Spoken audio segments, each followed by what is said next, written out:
اور ابھی جانیے چترال اور گردونواں میں بارش اور پہاڑوں پر برفباری سے سردی کی شدت میں اضافہ ہو گیا. مزید کیا تفصیلات ہیں بول نیوز کے نمائندے گل حماد فاروقی سے جانتے ہیں. جی گل.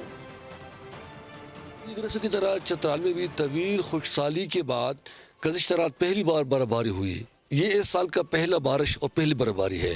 چترال میں چونکہ پچھلے 5-6 مہینوں سے بارش نہیں ہوئی تھی، یہی وجہ ہے کہ یہاں پہ مختلف قسم کی بیماریوں میں لوگ مبتلا تھے، اور اب اس بارش کے بعد امید کی جاتی ہے کہ وہ جو موسمی بیماریاں تھیں وہ ختم ہو جائیں گی.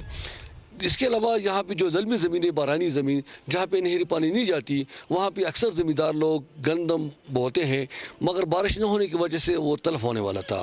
اب چونکہ برفباری ہو گئی اور بارش بھی ہو چکی ہے، امید کی جاتی ہے کہ جو زمینداروں کا محنت ہے وہ ضائع نہیں ہوگا اور گندم کا جو فصلیں ہوگے گا.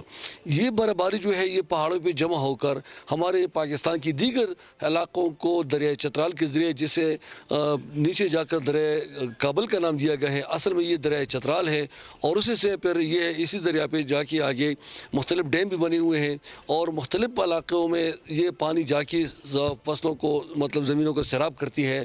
خاص قسم کا کھیل کھیلتے ہیں جسے آئس ہاکی کہتے ہیں، اور اس کھیل میں جب کوئی ٹیم جیت جاتا ہے تو اس ٹیم کی کپتان کو پہلے 3 دن کے لیے، آج کل 1 دن کے لیے اس کو بادشاہ کہلاتا ہے، اور وہ بادشاہ قرار دے کر وہ لوگ اپنا شغل بناتے ہیں، اور اس طریقے سے لوگ چند لمحوں کے لیے خوش رہتے ہیں.